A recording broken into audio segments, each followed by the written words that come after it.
Hey guys, welcome back to Magic TV. My name's Craig. It's 9 o'clock on a Sunday, which means it's time for a review show special. Now, this is where I take a deep dive into a particular company and a particular product, a particular creator, and I basically just go into a deep dive with that one particular thing. And today, I'm going to be talking about Penguin Magic. Now, here's the thing. Penguin bring out so many tricks.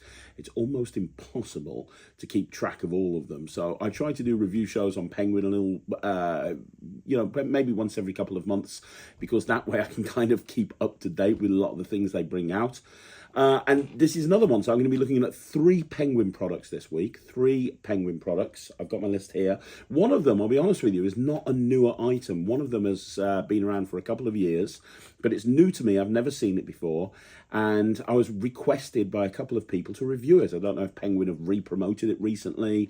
I don't know if it's kind of just got a lot of interest from somewhere, because it is an older item, but it's actually really good. We're not going to start off by looking at that one, though. We're going to be starting off by looking at a Paul Wilson trick that's come out recently, an R. Paul Wilson trick that's come out recently through Penguin Magic. Let's have a look at that one first. Okay, so the first trick we're going to be looking at here is Cam Monte, which has been bought out a couple of months ago by Penguin Magic, and this is a Paul Wilson trick.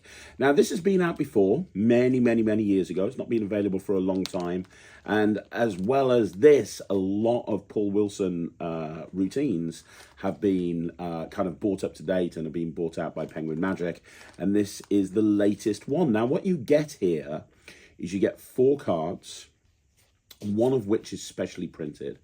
And these cards allow you to do a very clean Monte routine.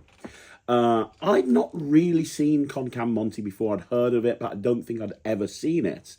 And on the tutorial, which runs about half an hour, it's taught by Paul Wilson, and Paul does a performance in studio. But you see a live performance, first of all, by Eric Tate. And when I was watching this live performance, I was just like completely blown away. I had no idea how some of the phases were working.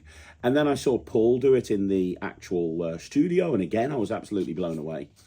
But it's not actually very difficult to do at all. It's actually a really easy trick. The Gaffed card that comes with it allows you to do all of the magic. It reminds me a little bit of a routine. I think it's called the Kits and Miracle that Pat Page bought out many years ago through Tricker Tape, and I did that for many years. Now, this is actually an easier version of that, because the version that Pat used involved a flap, and you had to manipulate the flap. There's no flaps or anything here. They are just 4 cards, one of which is specially printed, but that allows you to do everything. And because of this one specially printed card, you're getting a lot of mileage out of it, because it allows you to do every single phase. And there's some really surprising phases here. Now, when I was watching this, I realized that Eric was using the table, but this whole thing can be structured very easily to be done in the spectator's hands. I'll be honest with you, my favorite Monte routine of all time is Stand Up Monte by Garrett Thomas. I love Stand Up Monte. I've done it for years, but I'm kind of obsessed with Monte routines as well, and I love all different Monte routines. This is very different to a lot of the ones that are out there. So first of all, let's have a look at a performance of it, and then once we've had a look at performance, we'll kind of examine what you're getting here. Jack, hello. I'm going to perform this for you. Uses 4 cards. Nice. And I'm going to teach you how to play the 3-card Monte. Now, 3-card Monte is where you have 3 cards and you mix them up, and you've got to guess which one's where, right? And so you're probably wondering, if I'm going to teach you how to play this, why have I got 4 cards? Well, the reason is that's basically the rule number 1 when you're learning to play this game. The operator, that's the person that's tossing the Monte, that's the person that's throwing the cards around. The operator will always cheat. And there's lots of different ways that the operator will cheat, but one way is by using an extra card that you're not aware of. The biggest piece of advice I can give you, if you see this played on the streets, do not play, you will lose. But I'll show you kind of how it looks, okay? So I've got 4 cards. Now, you'll notice that I've got an 8 of clubs. I've got a queen. Now, the queen here, this is the money card. This is the one you're meant to follow. And then I've got 2 more 8s, right? Yeah. The important thing is that you have an extra 8 up your sleeve, okay? That the audience is not aware of. So I'll tell you what we'll do. We'll take this 8 here and we'll put it here. You put your finger on it. You are now my sleeve, okay? You're the sleeve. You say slave then. Well, I pretty much am anyway. but yeah, you're my sleeve. So we have the extra 8 up my sleeve. We'll get back to that a little bit later on. Okay. Now the idea is for you to try and follow where the queen is. Now it's fairly simple at the moment. It's in the middle. I'm going to go really slowly. Look, I'm going to go 1. I'm going to go 2. I'm going to go 3. So you know it's in the middle. Watch. All I have to do is this, and I do this, and I do this. Now, you were following, right? I think so. Some people think it's in the middle. You didn't think it was in the middle, did you? No. Okay. Some people think it's over here. Did you think it was over here? I thought it was that one. You thought it was that one. Here's the thing. You're never going to be right. You see, it's actually over here. What? Oh, you missed that. That's absolutely no. Don't. That's fine. That's fine. Don't worry. We'll do it again because you might have missed it. It's absolutely fine. It's not a problem.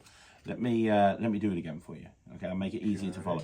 Because the thing is, what you also need to know is that you're using trick cards. Like you see the queen in the middle, don't you? Yeah. But when you take the queen out, you realise that that's actually an 8. You can never get this right. In fact, these cards have got faces on both sides. The queen has a face on both sides. That's how it works. It's a special card. So you see the queen right there in the middle, don't you? Yeah. You see the queen in the middle. But obviously the queen's got an 8 on the other side. You just don't know about that. You're not meant to tell people about that. And obviously I'm joking, that's not the case. Because genuinely, my friend, how this works is this is just pure sleight of hand. Now, the important thing for you to understand is you're never going to be able to get it right. If I very, very slowly squared the cards up and I said, look, you can see the 8. You can see exactly where it is. Where is it? And you would say in the middle. I would then shift that, I would shift the queen to the bottom because you can't win, you see. So if I just did this and I said, where's the queen? And you would say... At the back? At the back. Here's the thing. The queens aren't here. You see, over here I have the 8. Over here I have the 1, 2, 3, 8s. And the reason I have the 8s there is because that's the thing. I was cheating the whole time. You see, there was no queen. And the reason there was no queen is because the queen has been at my sleeve from the very beginning. It can't be. And you're my sleeve. And that means you have the queen.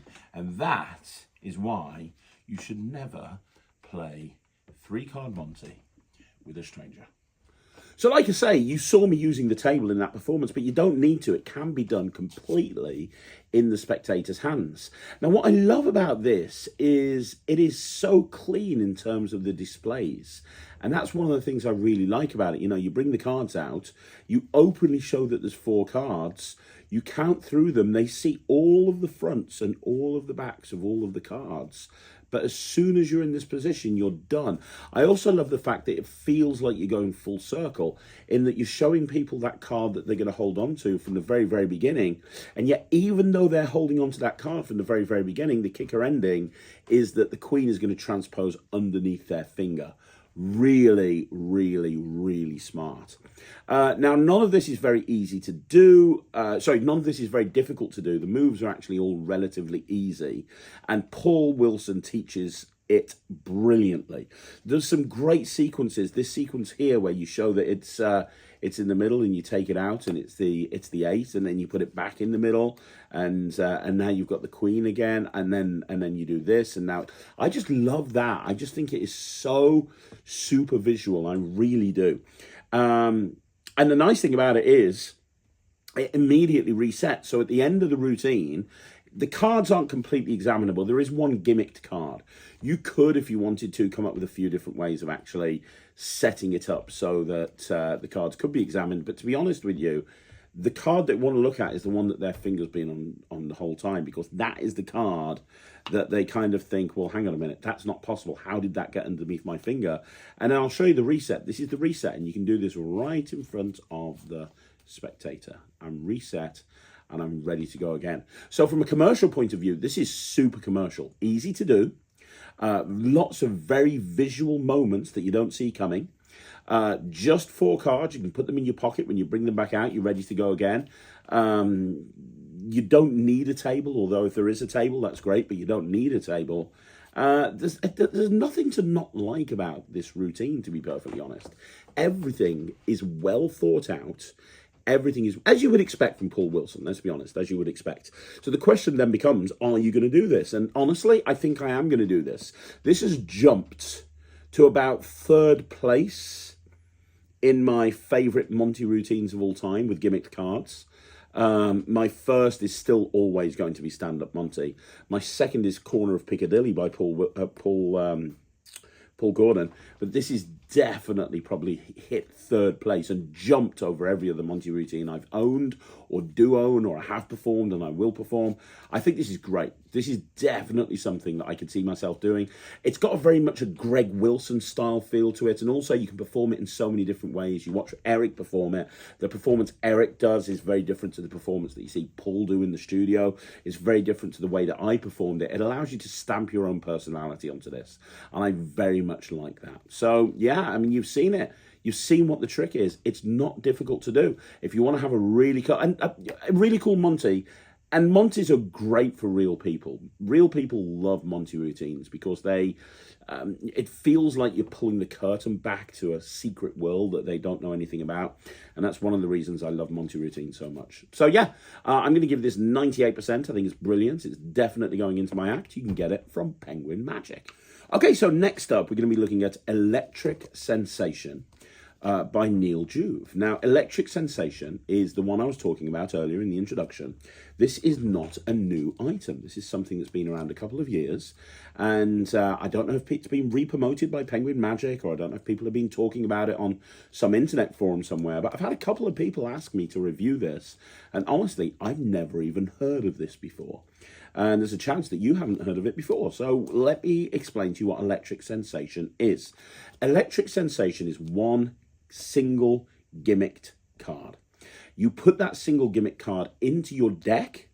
It's red backed, and when it's in your deck, it allows you to create the sensation that you are giving your spectators an electric shock when they touch a playing card. Now, there's no electronics in here. There's no batteries or anything like that. You're not actually giving people an electric shock, but they would be convinced that you have given them an electric shock. And I performed this on Jack earlier on, just a very simple routine with it. And what I want you to do is I want you to have a look at this performance right now, just so you can see the reactions from Jack. Bearing in mind, Jack's seen a lot of magic, and this freaked him out. Like, after we filmed, he was like, that's so cool. Like, I've never seen or anything like that before. This was one of his favorites. So let's have a look at a performance to Jack, just so you can see the sort of thing that you can do with this. This is kind of weird. You know, you've seen me find a lot of cards using sleight of hand. Many times. Many times. Probably way too many cards I've found with sleight of hand using techniques, various different techniques. But I discovered recently, through my research, that I don't need to use sleight of hand anymore to find a card, because I can use the electricity that courses through your body. You are aware that there's electric impulses and stuff going through your body all the time. Yeah. I have discovered that I can channel those electric impulses, and I can use them. It's fine. I mean, it's very difficult to do this. Not everyone can do it. Basically, what I'm saying is I'm a superhero now, and because of that, I can channel let me show you what I mean. This is so much better than sleight of hand. It takes a bit longer. Grab a card. It takes a bit longer, but it means that I don't have to use sleight of hand anymore. I can use this technique. Have you got it? Put the card back. There you go. Remember the card. Very important you remember the card. Because when I use my stuff. Not Palpatine. Same outlook. Right. I'm going to try and stick your finger out. Right, come here.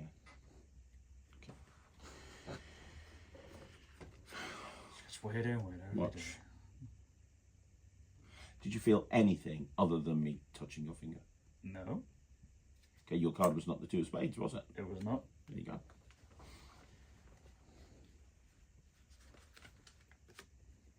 Concentrate.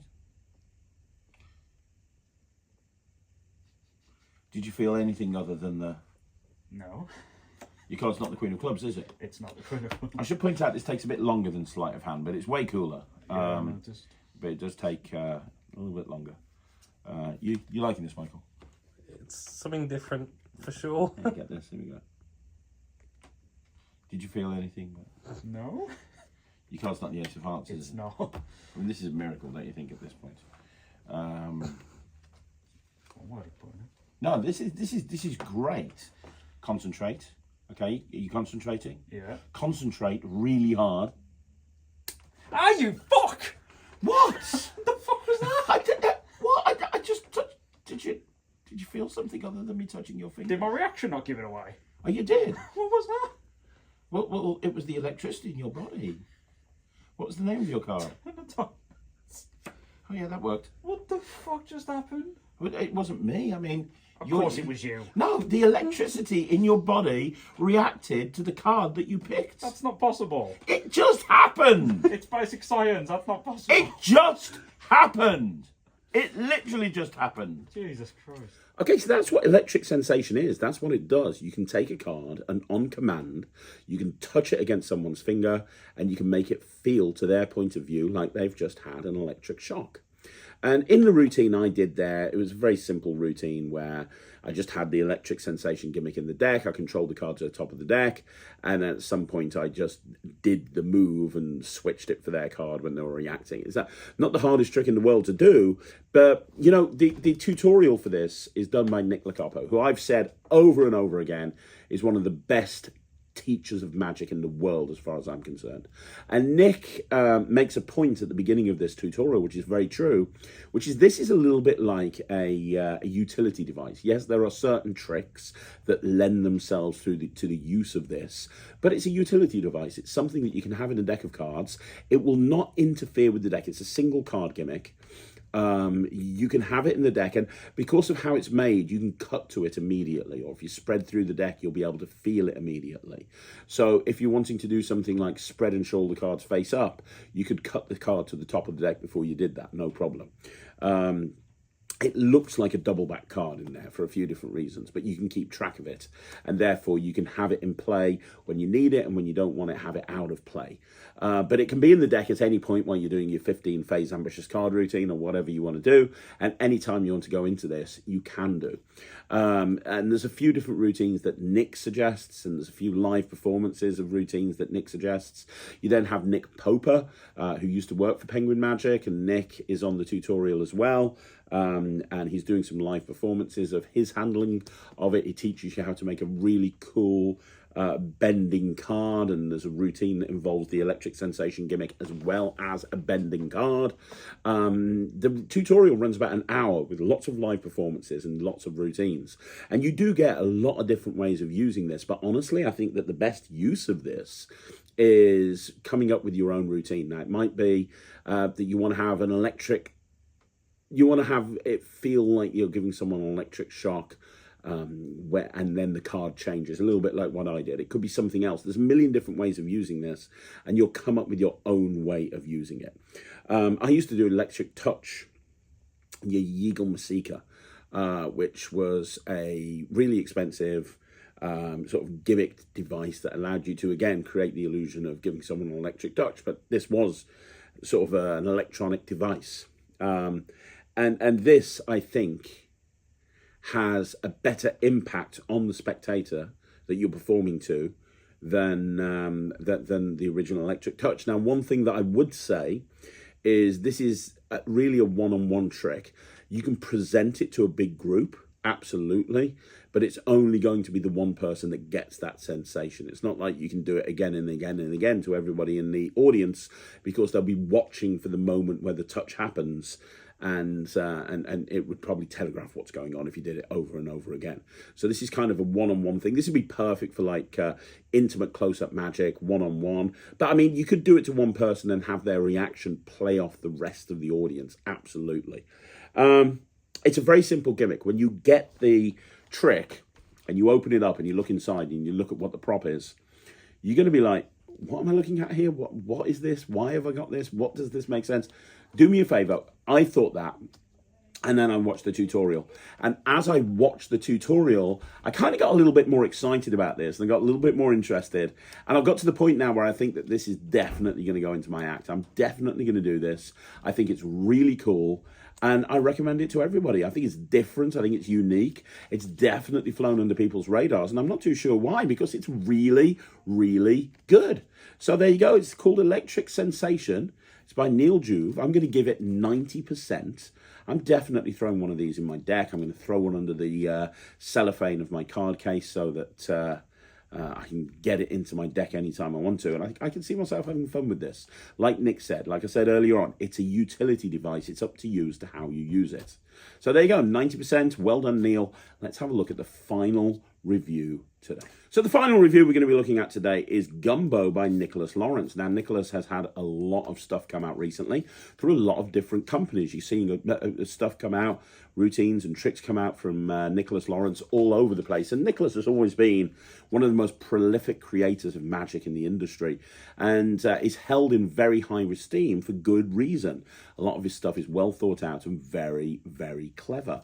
And what we have here is Gumbo. Now, Gumbo is a little bit like, has anybody ever seen that trick where you got the Trident gum and you separate it and you've got two separate packets of gum? It's a little bit like that, but in reverse.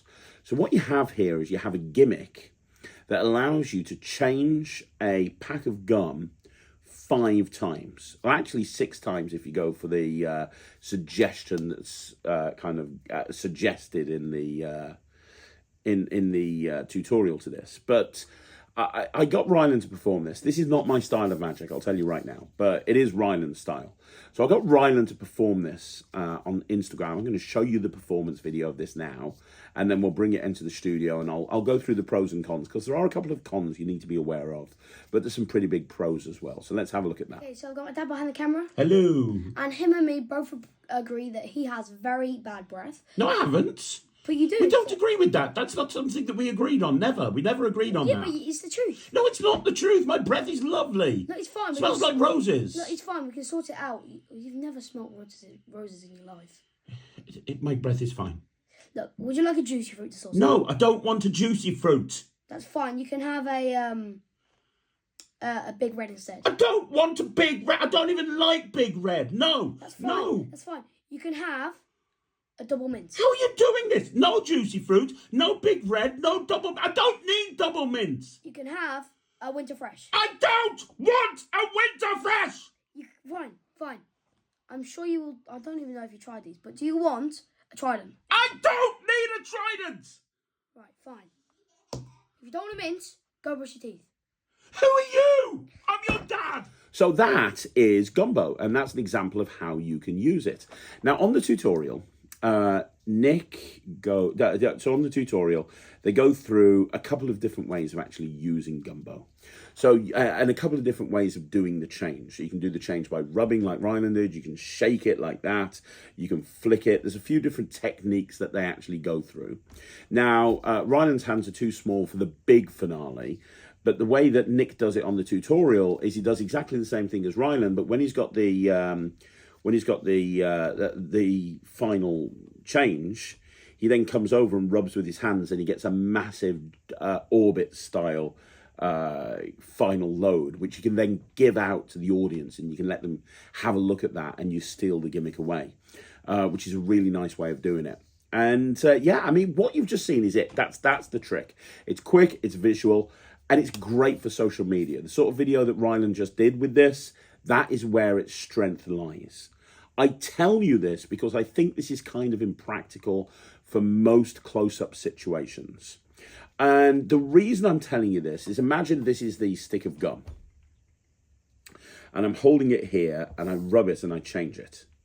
The issue that you have, right, is that people have to be looking directly on. They cannot be looking down at it at all, even at an angle, and they can't be looking up at it. So you either need to step back to a point where you're stopping people from looking at those angles, or you need to like lock their eyes in at that position. And if you move your hand anywhere in that direction or that direction, you're going to expose how the trick works. So the angles aren't great on this. not great at all for a close-up situation.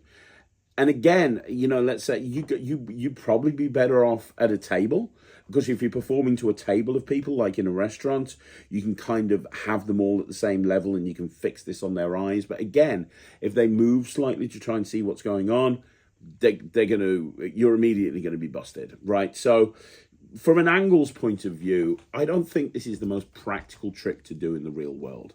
I don't think this is something that you're going to pull out in the real world and you're going to do. And I think that there's better ways of accomplishing this. If you're wanting to turn gum into something else, or something else into gum, and you want a more practical way of doing this where people can see from all sides, you know, like Gum and Get Some by Penguin as well, is a much better alternative to this. It's a different trick, but there's thousands of tricks with gum. This is what's nice about this is you've got 5 changes in a row. The disadvantage is I don't think this is very practical. I've got to be honest. I love Nicholas Lawrence. I love his material, and I love this. I just don't think this is actually practical. If I was going out and taking this out in the real world, I'd be a little bit nervous about performing this. This is not something that I'd want to perform because I'd be worried about flashing. Same with Ryland. I asked Ryland what he thought of this, and he said he loved it. And he thought it was great, but it's really suited for social media. And I think that's where it is suited for. If you are a social media magician, if you put stuff up on social media and you want to have something that goes up that just looks really cool, I would definitely go for Gumbo. I think that Gumbo is the perfect social media trick. But if you're wanting something that's going to work in the real world, that you can do anytime, anywhere, and not worry about angle issues or examinability, because this can't be examined beforehand, it can't be examined afterwards. Nick gets around that by doing a big final load and stealing the gimmick away as he hands that final load away, which is fine. That makes it examinable to a point at the end, but even still, there's too many negatives when it comes to this to make it really workable in the real world. But if you are a social media magician, if you do Zoom shows or you do online shows or you have client consultancy and you want to do something that's really going to blow people away, this is one that will work. It will work. It's about knowing your environment. I could also see a TV magician doing this and going into a petrol station or a gas station and grabbing themselves off the shelf a stick of gum and doing the changes. I could see that happening. But for me, this isn't practical in the sort of places where I work, which is why I'm going to give this 70%. I'm not saying it's bad. It's not. It's very good. It's well made. It'll last a lifetime. It's just not something that I think would work for me. So there you go, guys. That's another review show in the bag. That's another review show special in the bag. Another one on Penguin Magic. 3 good items there. I have to say, I think my favorite is Concam Monte, but let me know what you think down below. Have you had any of those? Do you do any of those? Let me know in the comments down below. Also, don't forget, you want to see more videos like this, like the video, subscribe to the channel, leave a comment down below. If you haven't already done so, go check out the Q&A on that went up at 12 o'clock today, and also go check out the Netrix, www.thenetrix.com. It's my online streaming platform for magicians, and you can access it immediately and see what all the fuss is about. Regardless, thank you once again for joining me. I'll see you again soon. My name's Craig from Magic TV.